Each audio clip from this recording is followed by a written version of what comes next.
पुराणों में कथा मिलता है जीवित पुत्र का व्रत के विषय में। सतयुग त्रेता में यह नियम था, पिता के सामने पुत्र की मृत्यु नहीं होगी।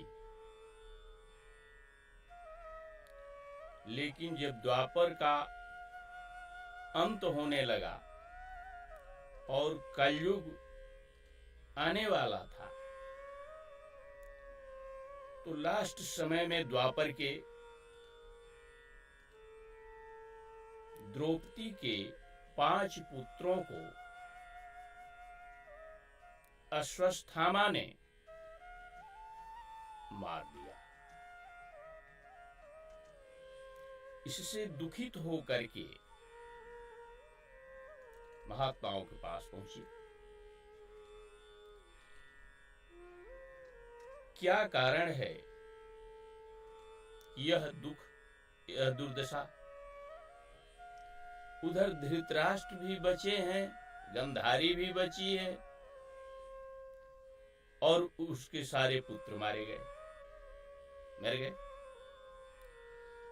ऐसी घटनाएं युग त्रेता में नहीं। पिता सामने पुत्र किसी का नहीं मरता था।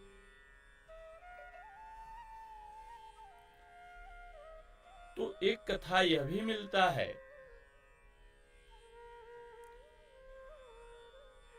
पूछती है गांधारी बांके बिहारी कृष्ण भगवान से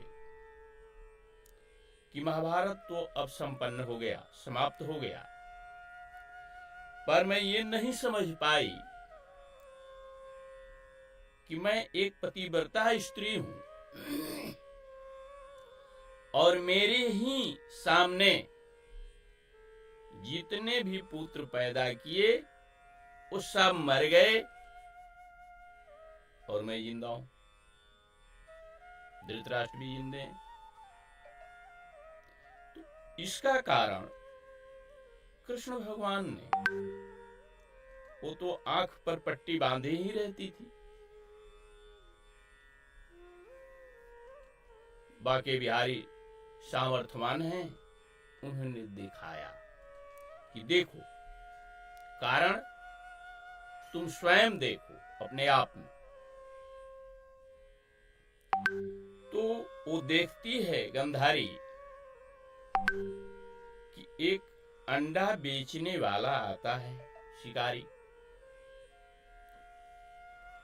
उसके अंडे के एवज में यह स्वर्ण मुद्रा भेजवाती है दासी से।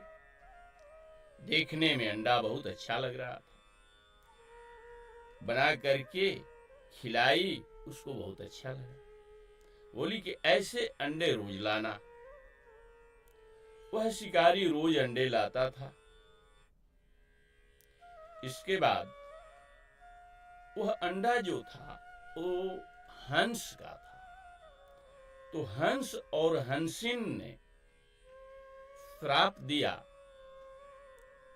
कि जाओ, अब तो हम लोग बूढ़े हो गए, अंडा देने की, बच्चा देने की क्षमता हम लोगों की समाप्त हो गई, अब हम लोग कुछ कर नहीं सकते, हम लोगों का जीवन निरर्थक हो गया, हम लोग संतान विहीन हो गए। तो तुम्हें भी ऐसा ही देखने को मिलेगा, तेरे भी सामने तेरे सारे पुत्र मर जाएंगे। यह श्राप हंस और हंसिन ने दिया। बोली गांधारी, रहने दीजिए बांके बिहारी, अब मैं समझ गई कि इसका कारण क्या है। द्रौपदी के पुत्र जब मारे गए तो बहुत सी स्त्रियां इकट्ठा होकर के आपस में चर्चा करने लगी कि अभी तो बांके बिहारी हैं, तब ऐसा दिन देखने को मिल रहा है समाज को।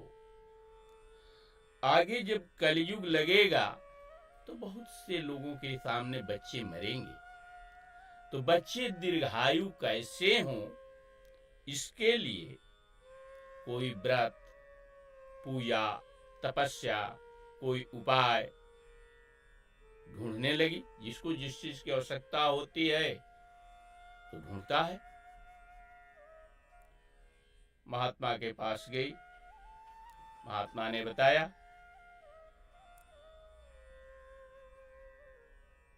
पुत्र की दीर्घायु, लंबी आयु, संतान स्वस्थ हो, इसके लिए उपवास किया जाए, व्रत रखा जाए, पूजन किया जाए, और दृष्टांत इसके लिए एक कथा, दुर्गा माता यह लक्ष्मी नाथ समारंभाम नाथया मुनि मध्यमाम अस्मदाचार्य पर्यंताम वंदे गुरु परंपरा। ये लक्ष्मी नारायण से ही सृष्टि उत्पन्न हुई है। सबके आदि कारण, मूल कारण भगवान लक्ष्मी नारायण है।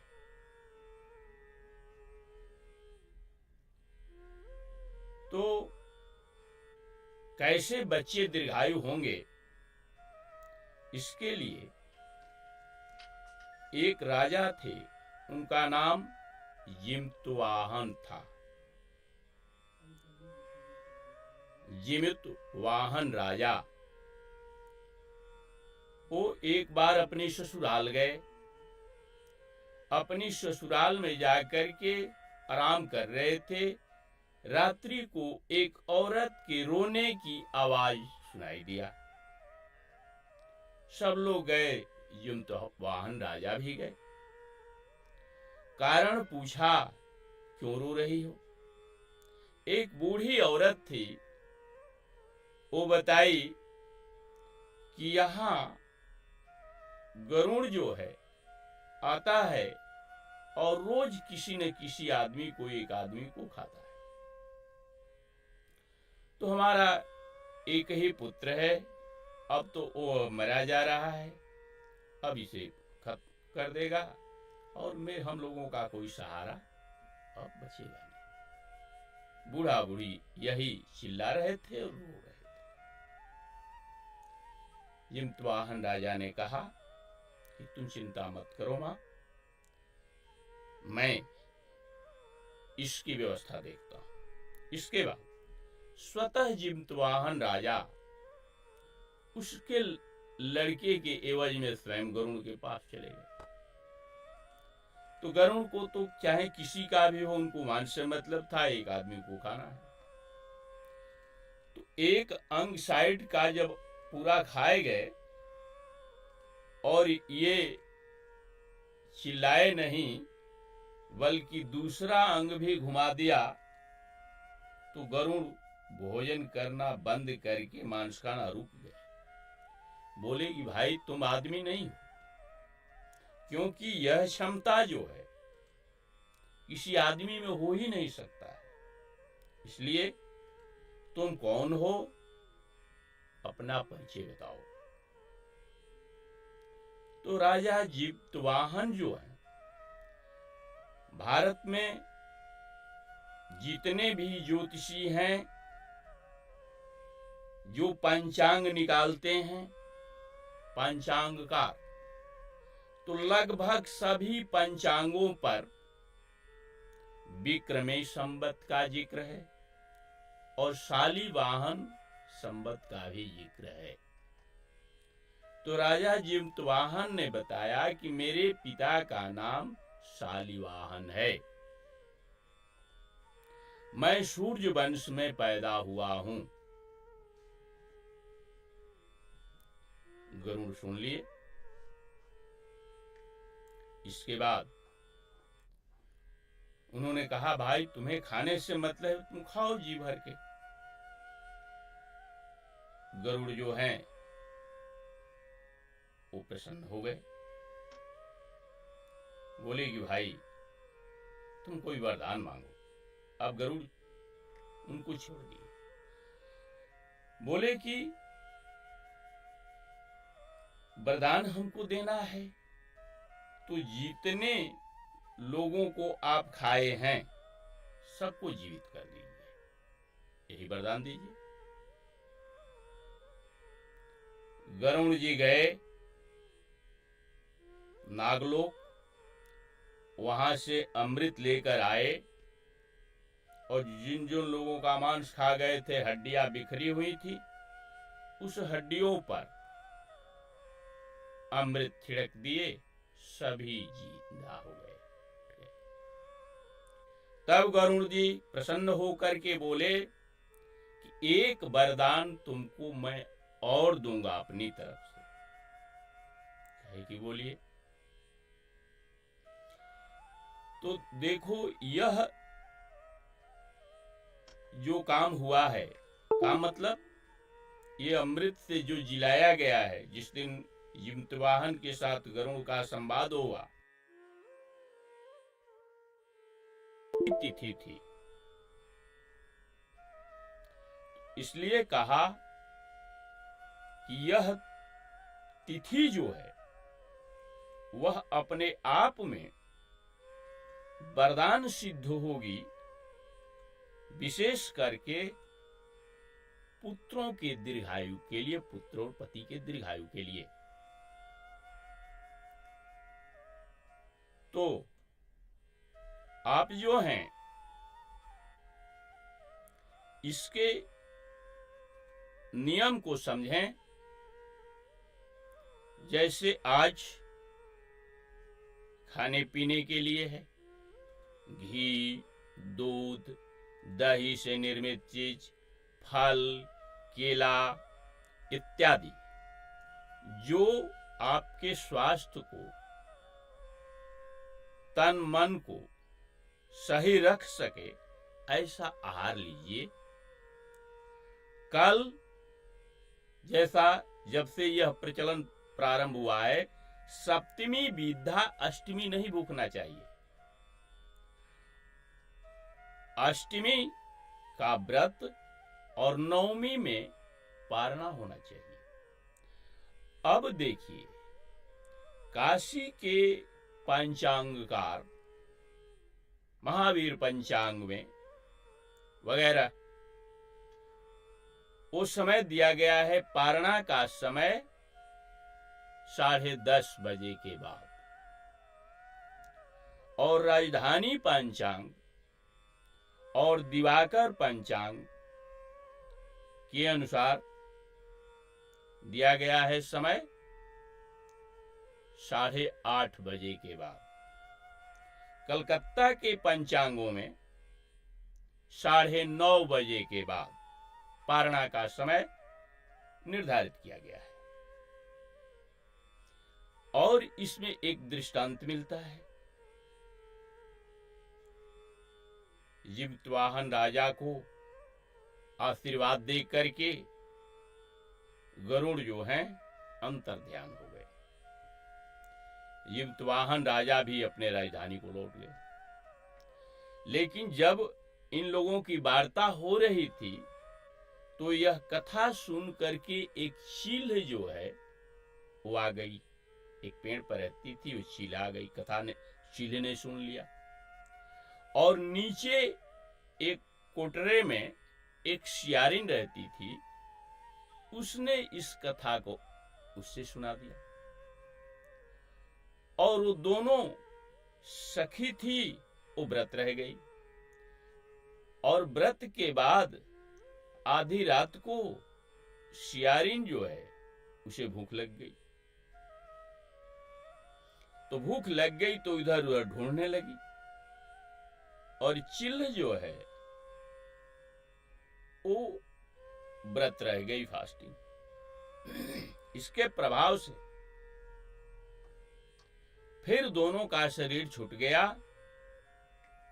और कथा श्रवण के कारण उन दोनों का जन्म अयोध्या में, उसके निकट, अवध के निकट एक राजघराने में हुआ। दोनों सगे बहनी हुई। तो चील और शियारी, इनका विवाह हुआ काशी नरेश के साथ, चिल्ह का।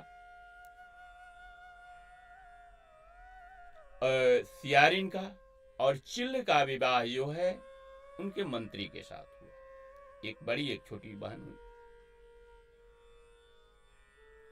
वहां पर इसके जो लड़के होते थे राजा के, मर जाते थे, और जो मंत्री के लड़के वो जिंदा रहते थे। ऐसे 8 लड़के हुए मंत्री को, राजा के। इसको जलन होने लगा। बहन होते हुए भी आदेश देती थी, उपाक्रम करती थी किसी तरह से उन बच्चों को मारने का, लेकिन इसके सारे प्रयास विफल हो जाते थे। अंत में राजा को बोली कि मुझे यदि आप जिंदा देखना चाहते हैं तो बहुत खराब होता है हठ। हठ में भी हमारे पुराणों में वर्णन आता है कि राजहठ, बालहठ, त्रियाहठ और जोगी हठ। ये हठ कर दे तो बड़ी मुश्किल होता है। जैसे कैकेयी ने हठ कर दिया तो दशरथ का परिवार जो है बहुत डिस्टर्ब हो गया। दशरथ जी मर गए, राम सीता का वनवास हो गया, वन वन भटकना पड़ा। त्रियाहठ है। बालहठ, हठ कर दिए ध्रुव जी, ईश्वर मिल गए, मिलना पड़ा ईश्वर को। इसी तरह से यहां पर उसने हठ कर दिया, राजा को आदेश देना पड़ा और मंत्री के सारा उपाक्रम पहले तो फेलियर हो जाता था। अंत में 8 लड़कों का गर्दन काट करके पिटारी में बंद करके, जैसा रानी का आदेश था, जलन होता था, क्यों तुम्हारा जी रहा है, हमारा भाई नहीं जी रहा है, बच्चा, वहां भेजवा दिया। अब उसके पास जब गया मंत्री के और मंत्री ने खोला पिटारी तो उसमें हीरे जवाहरात निकल गए। तब पुनः यह पूछती है अपनी बहन से कि बहन ये बताओ कि क्यों मेरे पुत्र मर जाते हैं, जितने हुए सब मर गए, और तुम्हारे पुत्रों को मैंने बहुत प्रयास किया फिर भी वो बच जाते हैं, वो नहीं मरते हैं, क्यों? चिल्ह ने बताया, चिल्ह रूपी रानी मंत्री की पत्नी ने बताया, क्योंकि उसके अंदर ज्ञान था पूर्व जन्मों के। बताई कि पूर्व जन्मों में मैं चिल्ह थी, तुम शेरिन थी, ऐसी ऐसी घटना हुई, मैं कथा सुन के आई, तुमको कथा सुनाई। उस कथा के प्रभाव से हमारे बच्चे जो हैं वो दीर्घायु होते हैं। और अंततः इस कथा का सारांश यही है कि इसमें पूजन किसका होता है, तो कुश का निर्मित, उसको गांठ से दे करके बना करके और किसी साफ सुथरे पत्ते पर कुछ लोग सोने चांदी का, डोरे का युतिया वो बना करके रखते हैं, क्योंकि अमृत जब लाए गरुण जी तो सर्प न पी जाए अमृत, इसलिए कुश रख करके, क्योंकि कुश के ऊपर सर्प नहीं जा पाते हैं, कुश के पास उनकी जीभ फट जाएगी, इसलिए कुश बिछा करके कुश उसके ऊपर जितवाहन भगवान को रख कर करके पूजन कर करके फिर कथा श्रवण कर करके और व्रत खंडित होने के कारण वो बताई कि तुम्हारा व्रत जो है पूर्व जन्म में खंडित हो गया, जिसके कारण तुम्हारे बच्चे मर रहे हैं, और तुम भी अब व्रत करो विधि विधान के साथ, और खंडित व्रत न हो। यदि सप्तमी विधा होगा तब भी व्रत खंडित माना जाएगा, और पारणा विधा हो गया तब भी व्रत खंडित माना जाएगा। तो समय देश काल परिस्थिति के अनुसार आप यहां भी देश में निवास करते हो, दिल्ली क्षेत्र, हरियाणा, पंजाब, राजस्थान, इस क्षेत्र में निवास करते हैं, तो आपके लिए 8:30 बजे के बाद पारणा का समय हो गया, आप कर सकते हैं। और प्रयागराज, काशी, मिर्जापुर इत्यादि उन क्षेत्रों में निवास करने वाले वो लोग 10:30 के बाद पारण करें, तब व्रत की पूर्णता मानी जाएगी। सूर्योदय में भी फर्क होता है, पंचांगारों के गणना में भी थोड़ा डिफरेंस आता है।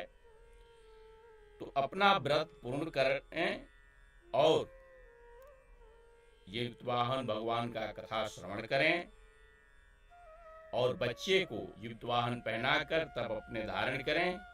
यथासंभव पितृपक्ष चल रहा है, दान दक्षिणा करें। फिर मैं अगले प्रोग्राम में पितरों की प्रसन्नता के लिए उपाय बताऊंगा, और पुत्रों की बाधा, बहुत लोगों को पुत्र होता ही नहीं है, बहुत लोगों को धन की चिंता है, बहुत लोगों को कमाई आ रहा है, घर में पैसे आ रहे हैं, बरकत नहीं हो रहा है। अब क्यों नहीं हो रहा है बरकत, समझ नहीं पा रहे हैं। तो इन सब सारी चीजों को, हमारे चैनल को आप लोग सुनते रहेंगे, तो मैं क्रमशः बताऊंगा, ताकि आपका व्रत खंडित न हो कोई, क्योंकि खंडित का परिणाम ही यह हुआ जो वह कथा बन गया, और वही कथा श्रवण कराया जाता है विधि विधान के साथ बच्चियों एवं बच्चों के दीर्घायु के लिए। मतलब पुत्र और पुत्री दोनों के लिए व्रत समान रूप से माताएं करती हैं। इसके लिए कुछ माताएं पहले दिन, व्रत के दिन तो फास्टिंग चलेगा, वो दही खाती हैं। क्यों खाती हैं, क्या इसका लॉजिक है, क्या इसका मतलब है, क्यों इसको जोड़ा गया है? तो भावना यह है कि उसके खाने से सर्प जो है वो उसको नहीं काटेगा, उसका दांत खट्टा हो जाएगा। इसमें आश्चर्य नहीं करना चाहिए, क्योंकि पूरे विश्व में, भारत में या कहीं भी आप जाएंगे तो आप देखेंगे छोटे बच्चे को रोग होता है, तो होम्योपैथिक डॉक्टर जो होते हैं वो क्या कहते हैं, दवा बच्चे को नहीं देते हैं। सर्दी किसको हुआ है, बच्चे को, और दवा किसको दी जाती है, उसकी माँ को। अब देखिए क्या सिस्टम है, माँ का दूध जब तक छोटा बच्चा पीता है, 1 महीने का, 2 महीने का, 4 महीने का, 6 महीने का बच्चा, साल भर का अंदर का, तो वो दूध जो पीता है बच्चा, इससे उसको सर्दी हो जाता है।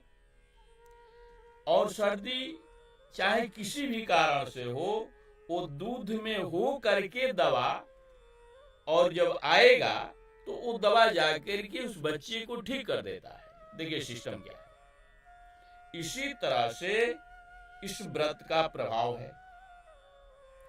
जैसे आज के आधुनिक युग में ये आश्चर्य से कम थोड़ी लग रहा है।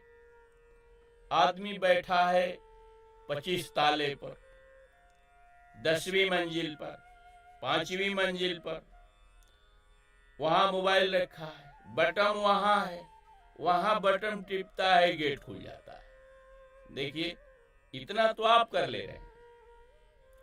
और जिन ऋषियों की पुस्तकें पढ़ करके आप विद्वान बने हैं, आप लेखक बने हैं, कलाकार बने हैं, राजनेता बने हैं, ज्ञानी बने हैं, विज्ञानी बने हैं, पंडित बने हैं, चाहे जो कुछ भी बने, जो पढ़ेगा लिखेगा नहीं वो तो कुछ क्या बनेगा?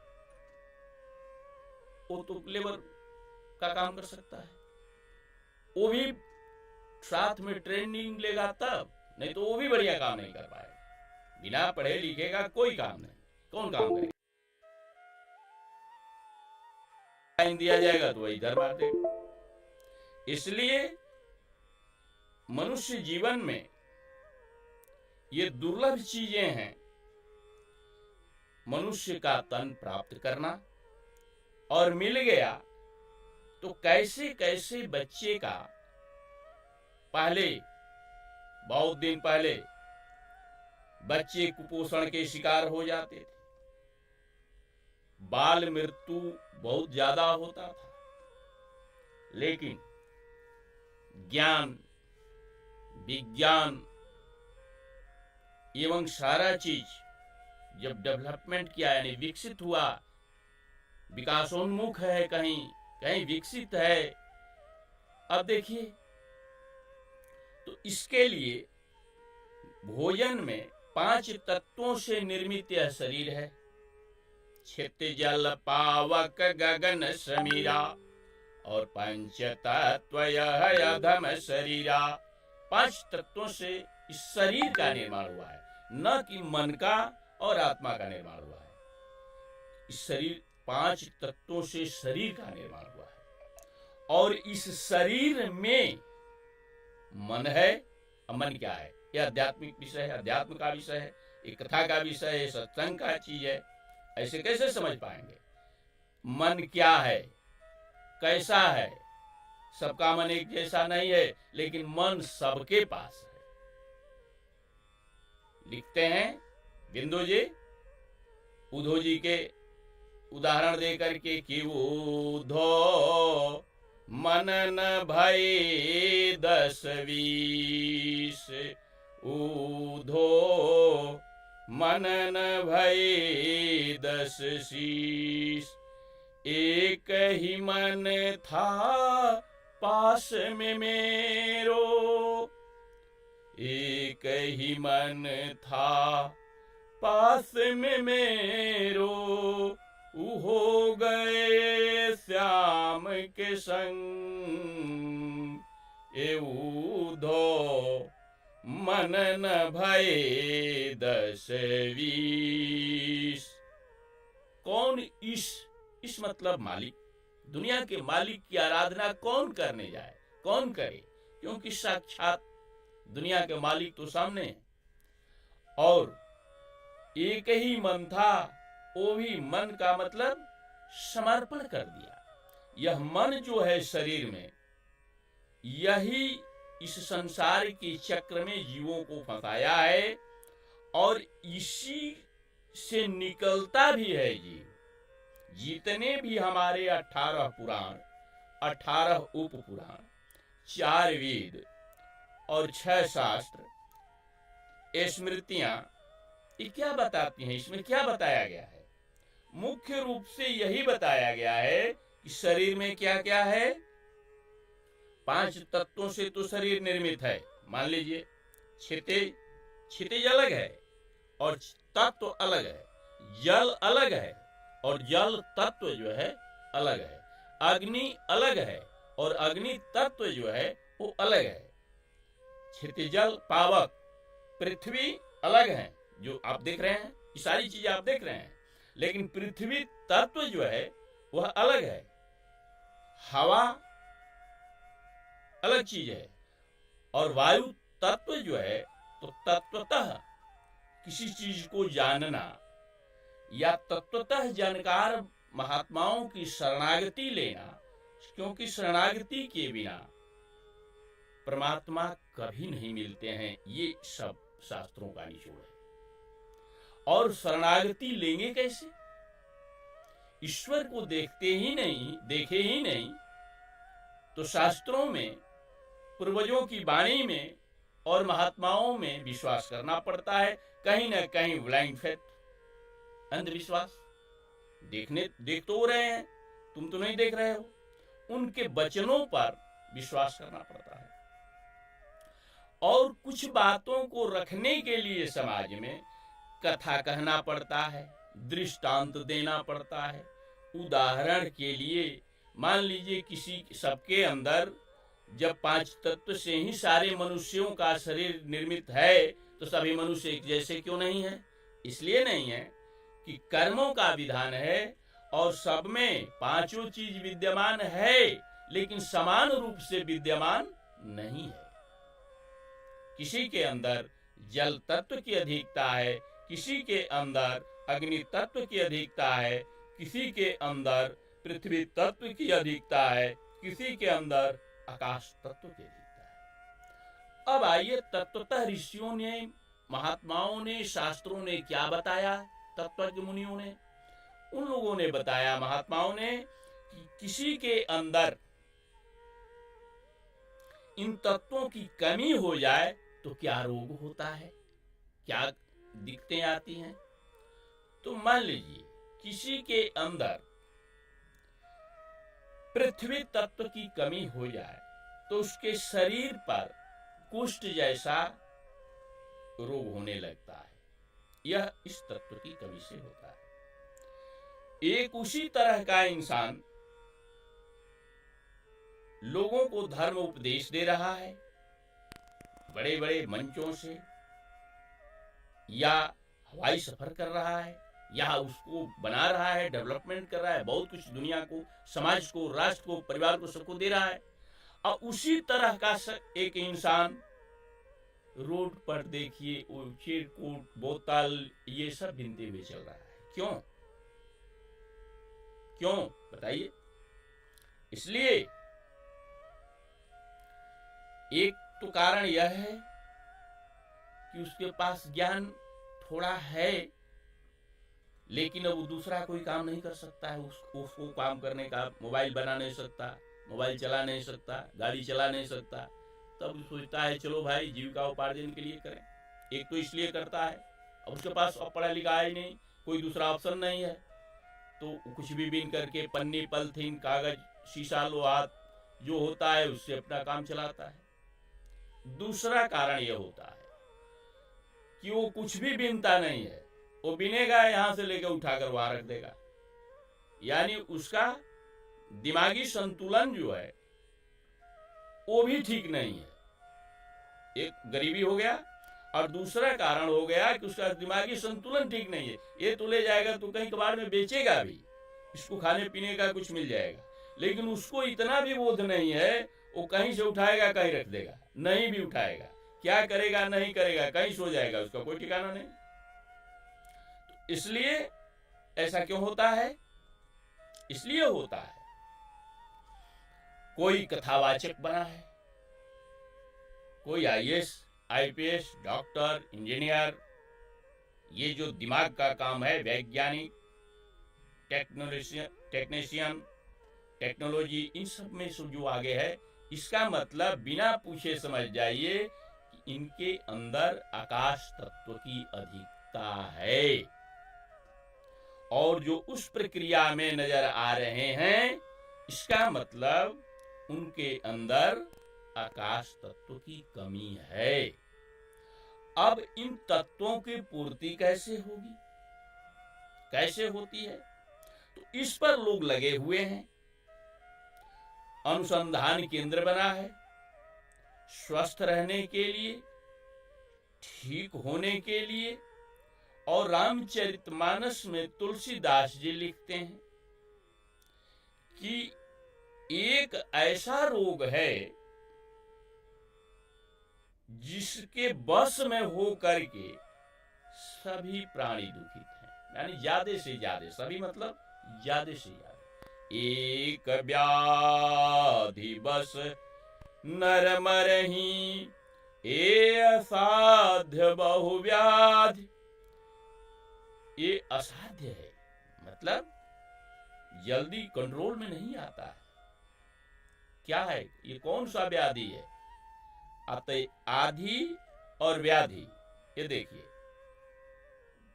दैहिक, दैविक और भौतिक, ये 3 तरह का कष्ट है, संताप है, दुख है, तकलीफ है। और दुख क्या है और दुख का कारण क्या है और दुख का निवारण क्या है? तो लिखते हैं हमारे संत ऋषि मुनि अपने अपने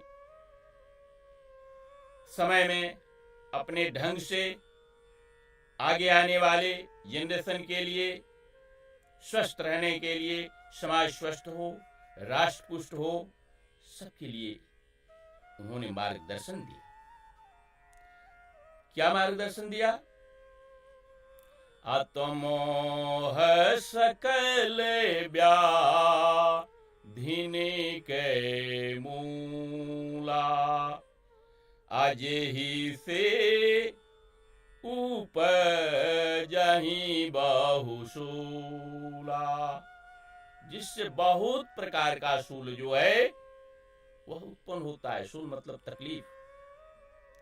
दूसरे के संपदा को आज देख करके अपने सुख से कुछ लोग उतना सुखी नहीं हैं, अपने दुख से उतना दुखी नहीं है, अपने सुख से उतना सुखी नहीं है जितना पड़ोसिए के सुख से वो दुखित है। जलन इसको कहते हैं। तो ये रोग का कारण, अब उनके अंदर में शरीर में रोग लगेगा, आज लगे चाहे कल लगे।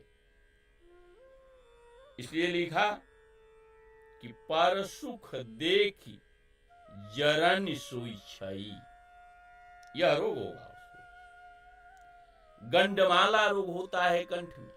यह क्यों होता है?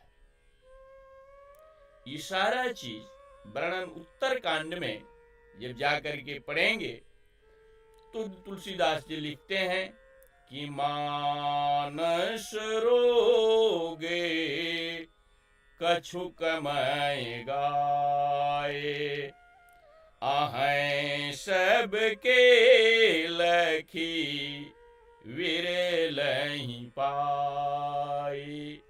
जो भी रोग है उसका कुछ न कुछ कारण जरूर है, और कारण दोनों होता है। कुछ पूर्व, हमारा तो पूरा सनातन धर्म ही पूर्व जन्मों पर आधारित है, इसलिए कुछ पूर्व जन्मों का होता है और कुछ इस शरीर से लापरवाही करते हैं। सोने में, जागने में, खाने में, पीने में। दवा क्या है?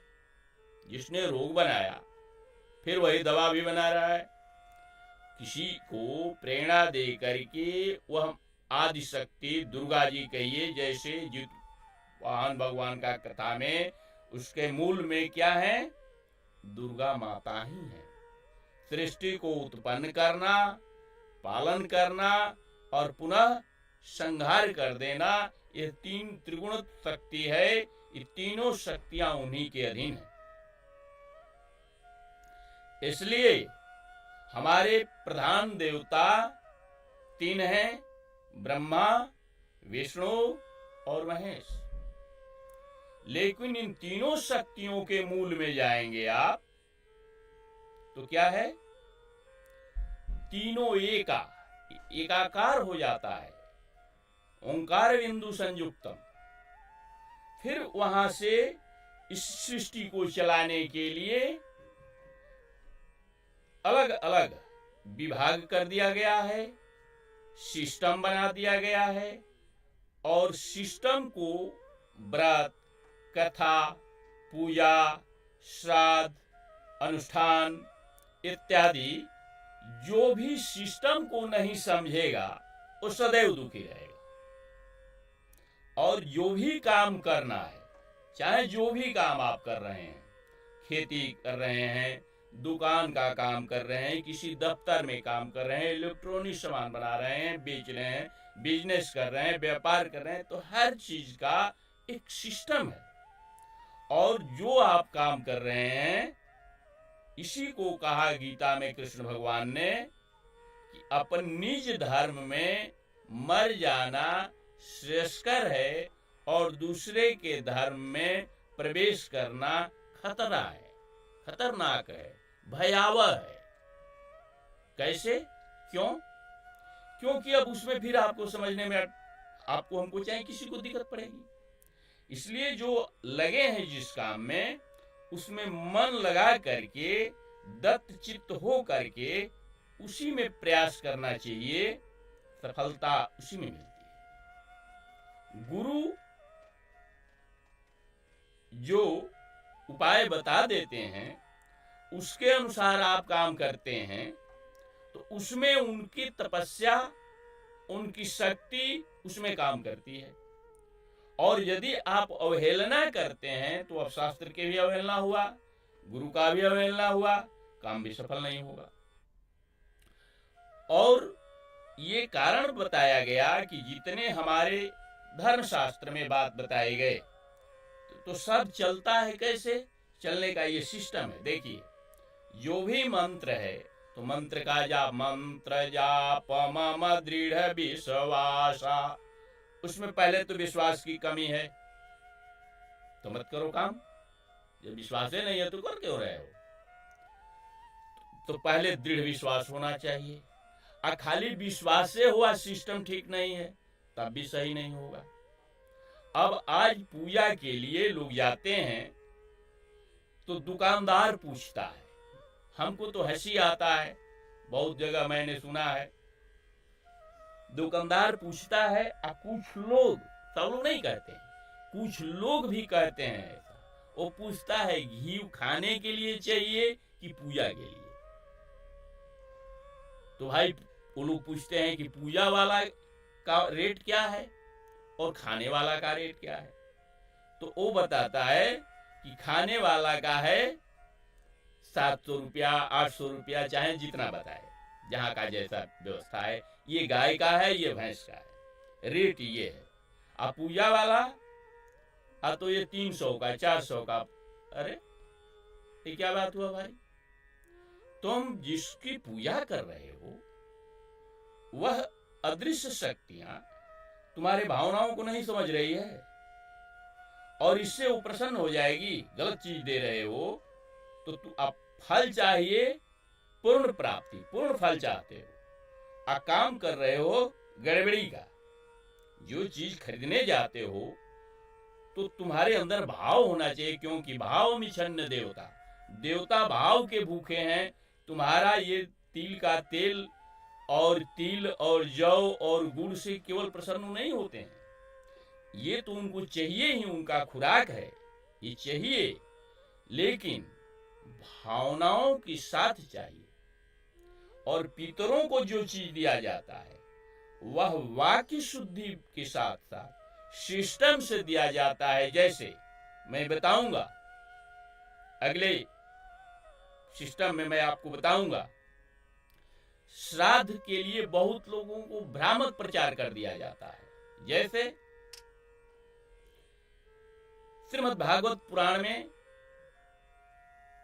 वो कह रहा है धूतकारी अपने भाई गोकर्ण जी से, अरे भाई तुम 100 बार भी गया पिंडदान करोगे तो मैं इतना बड़ा अपराधी हूं, मैं इतना बड़ा गड़बड़ी किया हूं कि मेरा इससे उद्धार होने वाला नहीं। कहा तब कैसे होगा भाई? कहा कि मैं उद्धार कर नहीं सकता पर उपाय बता सकता हूं, तो तुम ही बताओ, मैं करूंगा, मेरे को तो करने को कह रहे हो। तो उसने कहा आप वो सब तो जो हुआ या जो करना होगा करेंगे, लेकिन आप जो है श्रीमद् भागवत कथा श्रवण कराइए हम। तो गोकर्ण जी ने भागवत कथा श्रवण कराया, जिससे उसकी मुक्ति हुई, उसको मोक्ष मिला। इसी तरह से ये जीव आश्चर्य है। क्या आश्चर्य है? युधिष्ठिर से यक्ष ने पूछा किम आश्चर्य, इस दुनिया में आश्चर्य क्या है? कह वार्ता, वार्ता क्या है? युधिष्ठिर ने उत्तर दिया, सबका उत्तर दिया। यक्ष निगलते जा रहा था पांडवों को, फिर युधिष्ठिर ने उत्तर दिया कि यही आश्चर्य है कि जीव जो है पता नहीं चलता है कब शरीर में कैसे आ गया, किधर से आ गया। और फिर शरीर पर सब लोग घेरे रहते हैं, माँ बाप, पति पत्नी, बेटा नाती पोता, रिश्तेदार, भाई पड़ोस, लेकिन किधर से निकल गया शरीर में से ये भी नहीं पता चलता है। यही आश्चर्य है। कैसे आया? अदर्शन से आया। इसको हमारे शास्त्र में कहा गया है कि जीव अदर्शन से आया है और अदर्शन में ही चला जाता है। यानी आप देख नहीं पाता है आदमी कि किधर से आया, कैसे आया और कैसे गया। अब शास्त्र और जिनकी दिव्य दृष्टि खुली होगी, ऐसे महात्मा गण ही इसके प्रमाण बन जाते हैं। तो अब इस शरीर में मन क्या है, बुद्धि क्या है, चित्त क्या है, अहंकार क्या है, क्योंकि अहंकार शिव बुद्धि अजा मनसि चित महान। ये सब चीजें क्या हैं? कैसे इससे प्रसन्नता होगी, कैसे अंदर में ये डेवलपमेंट होगा। आंतरिक जो खजाना बंद है अंदर में, जब सभी मनुष्यों का शरीर समानता की बात हो रही है, तो इसकी समानता क्यों नहीं बात कौन करता है? कोई नहीं करता है। इसकी बात करो ताकि सबके अंदर में वह ज्ञान प्रस्फुटित हो जो सबके अंदर में बंद है। वो क्यों नहीं हो रहा है? जैसे अनुसंधान करते हैं हमारे डॉक्टर, स्वास्थ्य की जांच करने वाले, किसी आदमी के दिमाग में कोई गड़बड़ी आ जाती है तो क्या उसको खिलाया जाए ताकि उसका दिमागी संतुलन ठीक हो जाए। तो ये दवा, ये चीज उसमें मिला करके, वो सब क्या है? तो खाने पीने का चीज है। इसी तरह से स्वास्थ्य, किसी का मोटापा हो जाता है तो उसको डाउन करना है, कोई दुबला पतला है तो उसको मोटा करना है। देखिए, किसी को ठंडा लग रहा है तो उसको हीट करना है, और किसी को बुखार हो गया है तो उसको डाउन करना है। ये सारे चीज पर अनुसंधान होते रहते हैं ताकि दुर्लभ शरीर जो है, यह जो मनुष्य को मिला है, शरीर स्वस्थ रहे। और हमारे अर्थशास्त्रियों ने क्या बताया, हमारे अन्य विद्वानों ने क्या बताया कि स्वस्थ शरीर में, स्वस्थ, चाहे इसको आप बढ़िया से बढ़िया भोजन दीजिए, बढ़िया से बढ़िया वस्त्र पहनिए, बढ़िया से बढ़िया मकान में रहिए, अच्छा से अच्छा बात बोलिए, अच्छा से अच्छा काम कीजिए, क्योंकि यह दुर्देव दुर्लभ शरीर है। इसकी तुलना किसी शरीर से नहीं की जाती है। और व्रत जो भी बनाया गया है, अभी जीवत्वाहन व्रत कथा को आप सुन रहे थे। कथा एकादशी का, क्यों एकादशी व्रत, इसकी महिमा क्या है? 24 एकादशी है और मलमास लग जाता है तो 12 दूनी 24 और 2 26 हो जाती है। इस तरह से शरीर को स्वस्थ रखने के लिए भी 15 दिन में कम से कम 1 दिन फास्टिंग जरूरी है। फास्टिंग नहीं रह सकते हैं तो कम से कम हल्का भोजन कीजिए। रोज जो पेट भर ठूस कर खाएगा तो रोगी तो बनेगा ही बनेगा। ये महाभारत काल में उदाहरण मिलता है कि शत्रुओं पर विजय पाने के लिए कुंती जो है वो पूछती है, कभी कृष्ण से पूछती है, कभी महात्माओं से पूछती है। लोग बताते हैं व्यास जी से पूछती हैं। फिर उनको बताया गया कि भाई देखो सब लोग, तुम लोग ये व्रत करो, फिर वो किए, फिर ये व्रत करो, फिर वो व्रत किए, एकादशी व्रत करो। भीमसेन ने कहा कि हम तो, हमारे पेट में हमारा नाम ही है, एक नाम है ब्रिकोदर। ब्रिकोदर मतलब हमारे अग्नि को प्रकार की होती है, 49 प्रकार की अग्नि का नाम 49 है। ये हमारे शास्त्रों में, पुराणों में वर्णन है। जैसे जब हनुमान जी लंका में गए उनके पूंछ में आग लगा दिए लोग। विभीषण का लड़का जो है वो माचिस मार दिया कुलकर्णी। जब वो जलने लगा पूंछ, तो लिखते हैं तुलसीदास जी, क्या लिखते हैं? अकिम पावक जरत देखी हनुमंता। हनुमान जी ने देखा तो अति लघु रूप, छोटा सा रूप धारण कर लिए, और कनक नींबू के चढ़े पुनि कनक अटारी, अभई सभीत निशाचर नारी। सब भाई तो इतना इमाम मच गया। फिर लिखते हैं तुलसीदास जी कि चले उते ही अवसरा, चले पवन 49 प्रकार की वायु जो है वहां शुरू हो गए, यानी चलने लगे। तो पूछा भाई लंका किसने जलाया? तो बताया कि रावण के पाप ने, विभीषण के जाप ने, सीता का संताप और हनुमान के बाप, ये सब लोग मिल करके लंका को जला दिए। लेकिन ये 49 टन अग्नि हो गई। अब किस काम में किस अग्नि का आवाहन होना चाहिए और किस अग्नि का आवाहन होता है? जैसे श्मशान घाट पर जाते हैं, वहां भी अग्नि है। जंगल में आग लग जाता है, वहां भी अग्नि है। पानी में आग लग जाता है, वहां भी अग्नि है। रोज भोजन कर रहे हैं, अग्नि से ही बनता है। हवन पूजन होता है, उसमें भी अग्नि। श्राद्ध होता है, उसमें भी अग्नि। और जो भोजन करते हैं हम लोग, तो अपने अंदर में जो पचता है, इसमें भी अग्नि है।